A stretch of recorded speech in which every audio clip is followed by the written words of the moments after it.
reason I want to stay on Angela Rye is because sometimes people are just a perfect lens for understanding what the environment looks like that we're in. And what happens with her is that you talked about her father, and he was boomer hook because he was a civil rights activist. And what she said was, she said two things. My father believed in solidarity. He did all this stuff with the Japanese and La Raza. That was a different time. But she said that he also believed in a designation for descendants of slaves. And so one of the things I'll say two things, because I don't know the specifics of what her father did in terms of what he did with the Japanese people and La Raza. That's what she was talking about.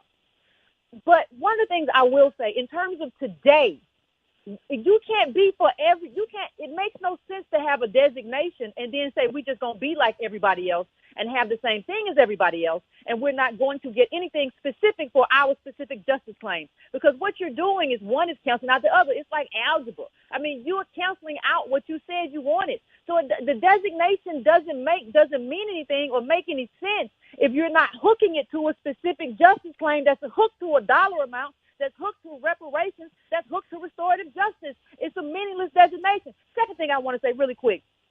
If your father did believe in this and that meant something, you should be standing in my shoes, Angela Rye. You should have been doing this work for a long time if your daddy started this work. You don't get to just, like Reggie from Boston said, do your advocacy by proxy because your daddy was this and your daddy was that. You should have been doing this work a long time ago. So don't talk to me about why I'm doing this work. Talk to me about why you're not doing this work, and talk to me about how you abdicated your responsibility with your daddy being your heir, and you just decided to be a black talking head for CNN. You are the one who should be ashamed of yourself and how you're moving throughout this conversation.